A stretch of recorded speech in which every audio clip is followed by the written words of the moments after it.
द्वारिका को समुद्र में डूबते देख राधा जी सोचती है कि ये कृष्ण द्वारिका की रक्षा क्यों नहीं कर रहा है। मुझे कृष्ण के पास जाना होगा।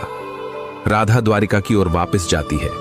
तब तक पुल टूट जाता है, लेकिन राधा जी प्राणों पर खेलकर द्वारिका जाती हैं। समुद्र का जल स्तर बढ़ता ही जाता है।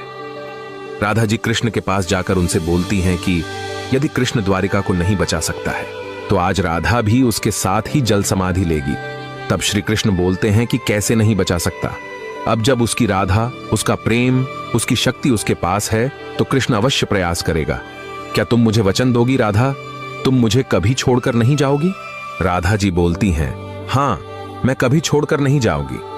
तब तक द्वारिका सदैव स्थिर रहेंगी। फिर श्री कृष्ण समुद्र के अंदर जाकर अपने दोनों हाथों से द्वारिका को उठाकर समुद्र से बाहर ले आते।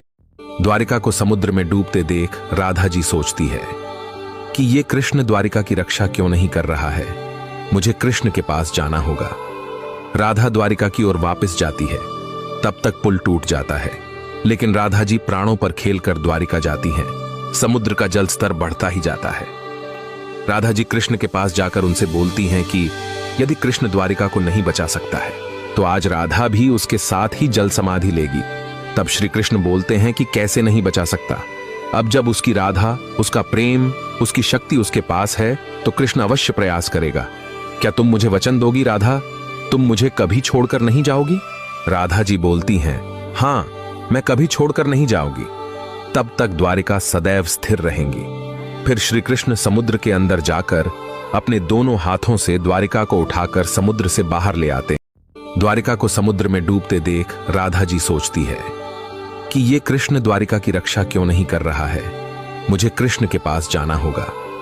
राधा द्वारिका की ओर वापस जाती है। तब तक पुल टूट जाता है, लेकिन राधा जी प्राणों पर खेलकर द्वारिका जाती हैं। समुद्र का जल स्तर बढ़ता ही जाता है। राधा जी कृष्ण के पास जाकर उनसे बोलती हैं कि यदि कृष्ण द्वारिका को नहीं बचा सकता है तो आज राधा भी उसके साथ ही जल समाधि लेगी।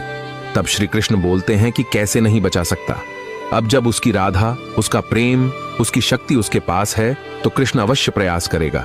क्या तुम मुझे वचन दोगी राधा? तुम मुझे कभी छोड़कर नहीं जाओगी?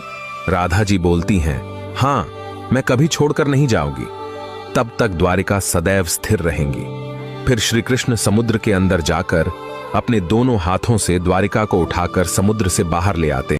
द्वारिका को समुद्र में डूबते देख राधा जी सोचती है कि ये कृष्ण द्वारिका की रक्षा क्यों नहीं कर रहा है। मुझे कृष्ण के पास जाना होगा। राधा द्वारिका की ओर वापस जाती है। तब तक पुल टूट जाता है, लेकिन राधा जी